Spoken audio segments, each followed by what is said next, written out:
This analyst perfectly predicted the previous bottom of $142 per share. He's been talking about Tesla and now says it is close to finding meaningful support. He predicts that despite Tesla having become a political stock which has increased its already high level of polarity, there stands an excellent chance of this bottoming initially in late February. And he will post his Tesla stock target later this week. And he says that despite a significant decline since December, it's worth pointing out that this kind of early year volatility has happened most years for Tesla stock going back to 2015. So for him, this is an attractive stock. I personally do not place bets on short-term predictions because a new study from S&P shows that roughly 90% of active public equity fund managers underperform their index and 81% of active public fixed income managers underperform their index on a 10-year horizon. Now, if you look at shorter-term performance, the numbers are not as bleak, but the longer the time frame is, the worse the performance of these actively managed funds is. And meet Kevin actually closed his own ETF, so he no longer has it. However, it is true that there is a tiny number of people that do outperform the market, but there are so few of them. And I'm specifically talking about people that trade actively. Those people, you cannot give money to them because they have too much money. And Tesla stock has a huge history of extreme volatility, and it can drop about 50% right before it just explodes in front of our eyes, which is exactly what happened in 2019. It dropped about 50% and then look at this explosion. Tesla stock dropping like this, to me, this is an opportunity because I am buying more Tesla stock. And sure, I hear people saying, oh, but aren't a lot of bad things going on right now with Tesla and Elon Musk? Okay, well, here is Tesla China just officially starting to roll out FSD for city navigation, which is a historic moment for the company. This is literally happening in front of our eyes right now. Tesla China is calling it City Autopilot, but it's similar to FSD in North America. They are probably doing it just to appease local regulators. But we have historical moments happening in front of our eyes right now. It is actually finally happening. It's a moment some investors have been waiting for years, and the Chinese customers are getting V13, so that software is actually pretty good. And it's not just me saying this is a historic moment for Tesla. No, Tesla stock investors collectively are saying this is a historic moment. And personally, for me, this is definitely a material event. And here, FSD is making a pretty complex maneuver in China. Like I said before, the moment it becomes safer than human driving, scalability is not really going to be an issue. It will be able to work basically anywhere in the world because the most important thing is do not hit anyone, do not hit anything, and abide by common sense. And just listen to the reactions of this driver here.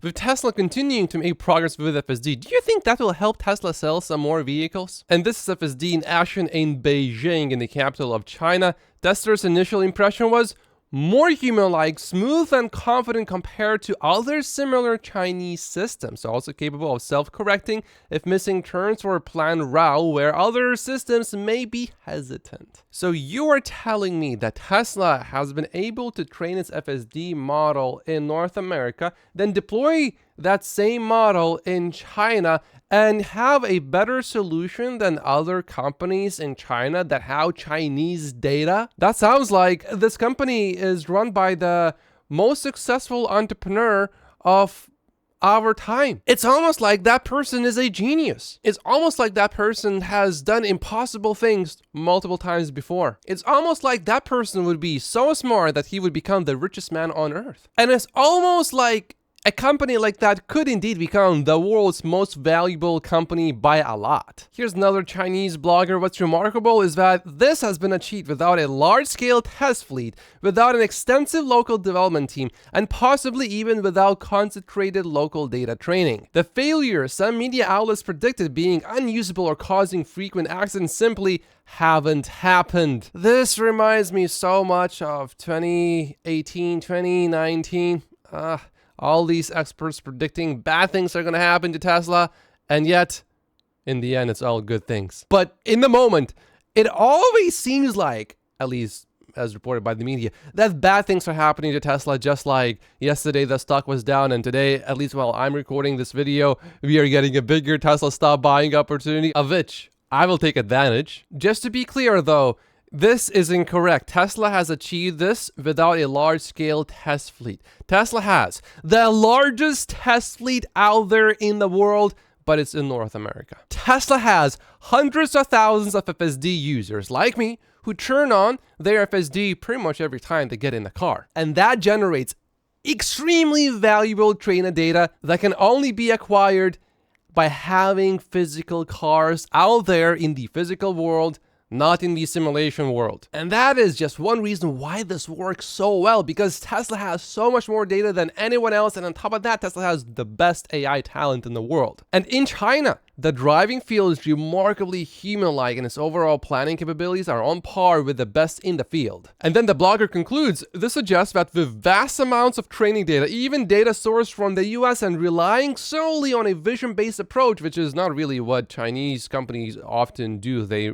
still rely on LiDAR, a lot of them, and they rely on geofencing on top of that. Tesla's approach has developed exceptional transferability, he says. And then the blogger explains how other systems function in China. Most of our domestic end-to-end teams tend to overfit results to specific cities. A nationwide rollout of end-to-end systems is still some distance away, let alone achieving cross-regional adaptation, which Tesla is already doing. And in the case of Tesla, it's not just cross-regional, it's global. Now, he continues by saying occasional issues like running red lights, going straight from left turn lanes, or drifting into the wrong lane still occur. Personally, from my experience, testing FSD, I have never had my vehicle run a red light. And here in North America, so far, I have never seen anyone say that their Tesla ran a red light and then give me an explanation or show me footage where I would say, yeah, that actually was definitely not something that a human would do. I have seen one instance where it did go through a red light, but then the circumstances were such that actually many people would have done the same thing. So it's against the law, yes, but many people would have done the same thing, and the system tries to be human-like. The blogger continues, the abilities are foundational while others depend on learning specific rules. Even without fully mastering those specific rules yet, Tesla's FSD fundamental capabilities have already proven themselves, not just in the US, but also now in China, the biggest auto market in the world. And it can be deployed pretty much to the rest of the world at no additional software development costs, or little extra costs. Now, China does have some specific driving rules, and the environment is quite different from the US. And I've been to China, and yeah, it's different. And this is definitely huge validation of Tesla's AI first vision-based approach. I definitely agree with James Dama. Tesla releasing FSD into China without local training is a testimony to the strength of the driving model. I'm surprised that this is possible today.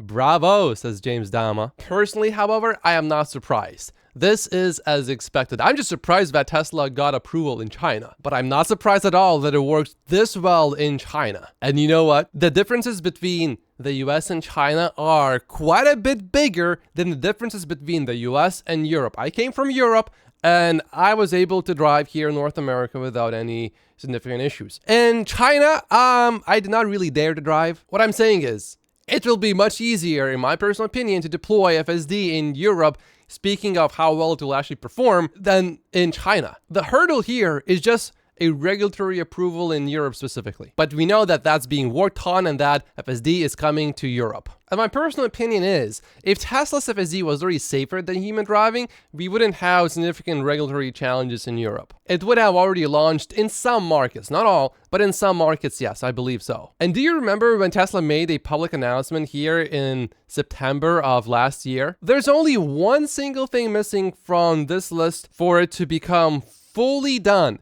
And the timeline, by the way, Tesla is actually not late. Tesla, on time, deployed FSD in China. Q1 of 2025, they stuck with that promise, and they delivered now. And they made the same promise about Europe, and Q1 is not over yet. Now, personally, I'm not expecting Tesla to launch FSD in Europe in Q1, but also I was not expecting FSD to launch in China in Q1, so maybe I'll be positively surprised again. But also based on what we heard from Tesla and from regulators, I would certainly not expect Q1. But later this year, yes, absolutely. And we saw headlines like this: Elon can't seem to get full self-driving approved in China. Literally, FSD launched a week later. And Gordon Johnson in September of last year even called for SEC to investigate Tesla. For example, for things like Tesla is now going to launch in China their FSD software in Q1. We all know, though, that Mr. 4 empty stars here, Gordon Johnson, doesn't have that much credibility. Whoa! Tesla's latest daily rental price of FSD in China has soared to between 4,000 and 5,000 yuan per day. So people are paying about 600 USD just to rent a Tesla with FSD in China. I think a few people will actually buy FSD in China. Now keep in mind that incomes in China are lower, so I don't expect a massive influx of people buying FSD, but it will be some people for sure. And here we have some good news from Drive Tesla Canada. Tesla starts deliveries of new Model Y in China ahead of schedule. So what happened to Tesla stock yesterday actually? Because seemingly we are getting some good news, some material significant good news like FSD being deployed in China. Well, first of all, remember that the tech sector yesterday was down overall. It wasn't down a lot, but I would say that at least 2 to 3% came from the markets overall. But Tesla stock yesterday was down more than that, so what happened? Well, largely it's supposedly about Tesla's demand in Europe. However, it's important to look at what's happening in China with Tesla's demand. The model mix shows almost zero legacy Model Y sales last week as supply is all gone. So Tesla definitely does not have a demand issue in China. The media has been reporting that Tesla sales in Europe dropped about 50% year over year, and all these outlets failed to mention that Tesla is going through a refresh right now and that the most popular vehicle made by Tesla is a Model Y, which is going through a refresh right now. Almost all of these outlets are severely misreporting what's happening. For example, this is Reuters. They acknowledge the fact that Tesla sales dropped year over year, and they also point out that this compares with a 37% jump in overall sales of EVs in Europe. Also, these outlets are reporting that Elon Musk is potentially distracting his attention from Tesla as well due to the focus on the US government, and that all of this is also causing some political backlash against Tesla directly. And literally, throughout this whole article, not a single mention of Tesla going through a refresh. Is this really good reporting? And Dylan Loomis from Electrified is usually pretty reserved. However, look at what he's saying here. To every outlet that's reporting on Tesla's year-over-year sales decline without one word about its global changeover to the new Model Y, you're all disgusting looking at you. Financial Times, Reuters, The Guardian. Sick of this horrendous reporting. And there is also a lot more important context hidden here. They are comparing sales data for just one single month, January. This is definitely never a good way to look at Tesla sales overall. At least you want to look at quarterly numbers to get an accurate picture and filter out the noise of various logistic issues and production changeovers. Furthermore, as Troy points out on his Patreon, January 2024 was an exceptionally strong month for Tesla. In fact, all of Q1 2024 was unusually strong in Europe. And the main reason was that some government incentives ended in late 2023, but customers could still qualify if they took delivery later as long as they placed their orders before the deadline. So Tesla delivered lots of cars in January and February 2024 that were ordered in December 2023. This is all directly from Troy, who is a very good source of hardcore, precise data. You can disagree with Troy's prediction sometimes for the future, but past data is solid from him. And on top of all of this,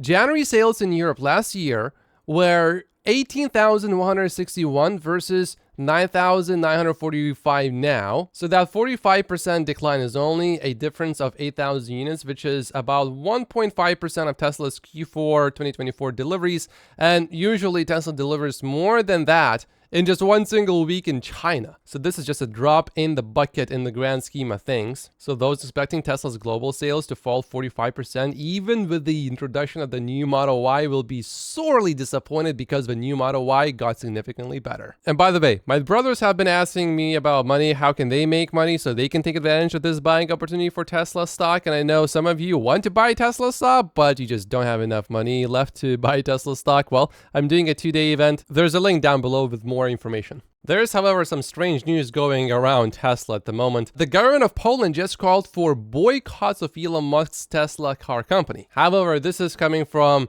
the tourism minister. And one reason why I don't take this seriously is because Poland has just ordered an additional 5,000 Starlink terminals for Ukraine. Okay, so they want to boycott Elon Musk. How about you stop ordering Starlinks? And Poland is such a small market for Tesla that number of Starlinks ordered exceeded the number of vehicles sold by Tesla in Poland in 2024. And we are not done with some seriously strange news yet. Over 170,000 Canadians just signed an official government petition asking the Prime Minister to revoke Elon Musk's Canadian citizenship for his role in the Trump administration and his attempts to attack Canada's sovereignty. This petition was started by a member of parliament. The petition now actually has over 200,000 people, and James is Canadian and so am I, and I strongly disagree with this petition. You mean you can commit murder and you are not a threat of your citizenship being taken away, but you express some political opinions and now you are being threatened with your citizenship being taken away? And look, from what I understand, James is actually more liberal than conservative,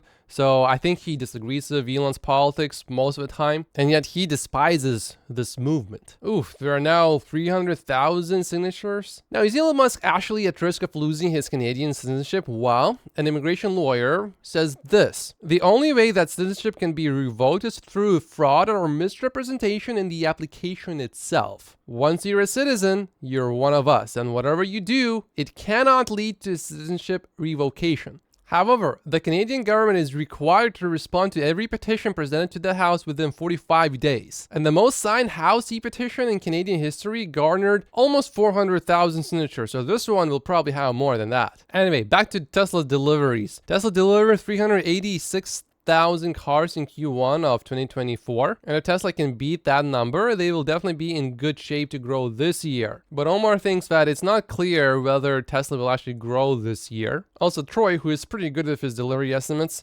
his latest estimate, according to Omar, is 370,000. So it's certainly within reach and is definitely not a 50% year-over-year decline. Another reason why Tesla stock was down yesterday a little bit, I think, is because two people just left Tesla. One is Bernard Lee, who was with Tesla for 16 years, and he was a senior manager of vehicle design, and he did work on the Cybercab a little bit too. And the second person is also related to design. He's a director of design. Personally, I never like seeing people leave Tesla, especially if they are executives, but it's just two people and they are not at the very, very top. Tesla's most important designer is Franz. Now, if he left Tesla, I would seriously spend hours looking into what is going on. Dan Ives, by the way, was on TV after the news came out that Tesla no longer has these two people. And Dan Ives said that the best is ahead for Tesla, even though the stock is down this year. And James Thorne, who manages tens of billions of dollars, he maintains his $700 price target for the next 12 months. He says nothing has changed and his investment thesis on Tesla has not been altered because Elon is focused on Doge. And by the way, yesterday after Tesla stock closed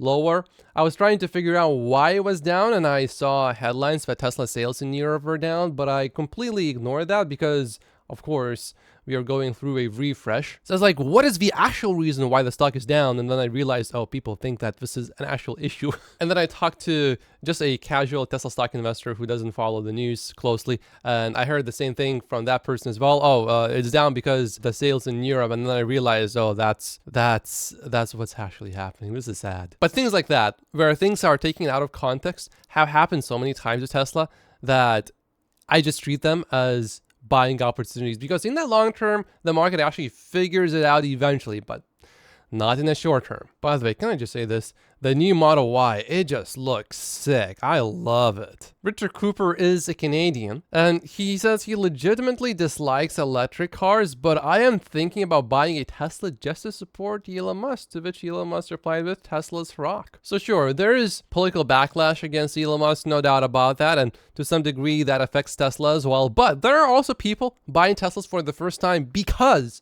they support Elon Musk politically. Oh, Tesla will acquire parts of the insolvent German high-tech parts maker Manz AG, including more than 300 employees at its site in this German city in the southeast, the German company said on Tuesday. The purchase was made by Tesla Automation specifically, which specializes in reconstruction of special purpose machines at 3 German locations, which basically helps Tesla make the machine that makes the machines. Oh, I'm really excited about this. Tesla has launched a new Tesla Assist chat box on its website powered by AI to answer frequently asked questions about Tesla products and services, and I'm pretty sure that Grok is coming to Tesla's soon. It's just a matter of time. Tesla Cybertruck has won Motor Trend's 2025 Best Tech for Chassis Technology, so that's great. Elon reposted this to his main timeline, getting tens of millions of views. The Las Vegas Metropolitan Police Department will receive a fleet of 10 Tesla Cybertrucks to start patrolling the streets. The most interesting part is that all 10 Cybertrucks were donated by an anonymous individual. And who could have possibly seen this coming?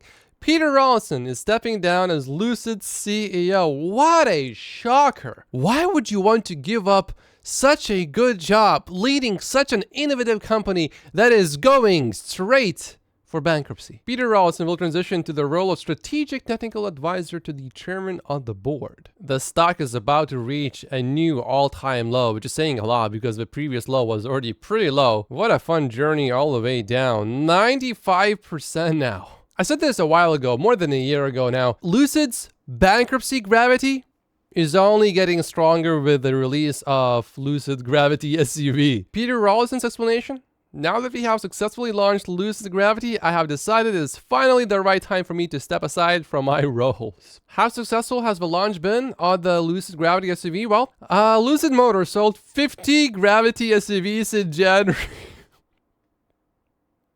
Okay.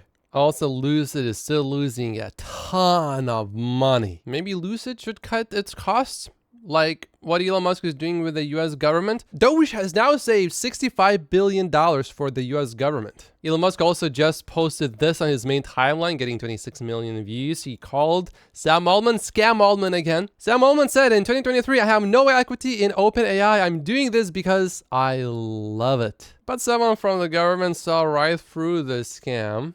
This is bad luck when you're being lied to, but you'll just let time sort it out for you. Oh, and do you remember this Brazilian judge, which caused so much trouble for Elon Musk in Brazil, basically shutting Twitter or X down in Brazil for some period of time? Well, allegedly, this justice just pulled his money out of the US, and Elon Musk says, sounds like he's trying to hide his assets. He actually now faces court battles in the US. Elon Musk then explains what he does to the big government by showing this video clip where a big engine is being shredded. And this morning, Elon Musk actually gave a Doge update. He spoke at the cabinet meeting, and the president said that all cabinet members are extremely happy with Elon, so that's very good. And here are Elon's most important remarks from that cabinet meeting. Well, I actually just call myself a humble tech support here because this is actually, as crazy as it sounds, that is almost a literal description of the work that the Doge team is doing, is helping fix the government computer systems. Many of these systems are extremely old. They don't communicate. There are a lot of mistakes in the systems. The software doesn't work. The overall goal here with the Doge team is to help address the enormous deficit. We simply cannot sustain as a country $2 trillion deficits. The interest rates, just the interest on the national debt now exceeds the Defense Department spending. We spend a lot on the Defense Department, but we're spending like over $1 trillion on interest. If this continues, the country will become de facto bankrupt. It's not an optional thing, it is an essential thing. That's the reason I'm here. If we don't do this, America will go bankrupt. That's why it has to be done. And I'm confident at this point, we can actually find $1 trillion in savings. That would be roughly 15% of the $7 trillion budget. And obviously that can only be done with the support of everyone in this room. I'd like to thank everyone for your support. Thank you very much. This can only be done with your support. So it's really, Doge is a support function for the president and for the agencies and departments to help achieve those savings and to effectively find 15% in reduction in fraud and waste. And we bring the receipts. So people say like, well, is this real? Just go to doge.gov. We line item by line item, we specify each item. We will make mistakes. We won't be perfect. But when we make a mistake, we'll fix it very quickly. So for example, with USAID, one of the things we accidentally canceled very briefly was Ebola prevention. I think we all want Ebola prevention. So we restored the Ebola prevention immediately, and there was no interruption. But we do need to move quickly if we're to achieve a $1 trillion deficit reduction in financial year 2026. It requires saving $4 billion per day, every day, from now through the end of September. But we can do it, and we will do it. President Trump has put together, I think, the best cabinet ever. This is an incredible group of people. I don't think that such a talented team has actually ever been assembled. I think it's literally the best cabinet that the country's ever had, and I think the company should be incredibly appreciative of the people in this room. Then Elon commented on the email that was sent to all government employees. What did you get done this last week? To be clear, I think that email perhaps was misinterpreted as a performance review, but actually it was a pulse check review. Do you have a pulse? Do you have a pulse and 2 neurons? So if you have a pulse and 2 neurons, you can reply to an email. This is, I think not a high bar, is what I'm saying. Should be, anyone could accomplish this. But what we are trying to get to the bottom of is we think there are a number of people on the government payroll who are dead, which is probably why they can't respond. And some people who are not real people, like they're literally fictional individuals that are collecting paychecks. Well, somebody's collecting paychecks on a fictional individual. So we're just literally trying to figure out, are these people real? Are they alive? And can they write an email? Which I think is a reasonable expectation for the American, the American public would have at least that expectation of someone in the public sector. Not a high bar, guys, come on. 1 million employees have responded so far to this email. Does that mean that the remaining 1 million or so federal employees now risk being terminated? And is it your understanding and expectation when you post a directive on X that the cabinet secretaries will follow that order? Because several agencies have instructed employees that this is voluntary or not to respond. Yeah, well, so I guess it was like last week, the president encouraged me via Truth Social and also by a phone call to be more aggressive. And I was like, okay, yes, sir, Mr. President, we will indeed do that. The president is the commander in chief. I do what the president asks. And I said, can we send out an email to everyone just saying what did you get done last week? The president said yes, so it did that. And, we got a partial response. We're going to send another email. But our goal is not to be capricious or unfair. We want to give people every opportunity to send an email. And the email could simply be, what I'm working on is too sensitive or classified to describe. Like literally just, that would be sufficient. I think this is just common sense. And what is your target number for how many workers, employees you're looking to cut? We wish to keep everyone who is doing a job that is essential and doing that job well. But if the job is not essential or they're not doing the job well, they obviously should not be on the public payroll. It was great to see Elon speaking to the cabinet, and now, before when Tesla stock dropped and there was a bigger buying opportunity, when I said it's a buying opportunity, some people left comments saying that they want to buy, but they don't have enough money to buy more. And if you watched every video of mine from the last 14 months, you know that my younger brothers, who are still teenagers, have been asking me everything I know about money. Because, look at these bank accounts of mine here. Here's another screenshot of mine. This is from an older video that I published here on YouTube. So if you'd like to learn everything I know about money, come to my 2-day in-person event. There's a link down below. Click on that and you will see all of the details. If you are not doing well financially, those of you who will come, I believe this is going to be the single best decision in your financial life. Thank you so much for watching. Make sure to like and subscribe if you haven't yet, and I will see you in the next video, probably on Friday.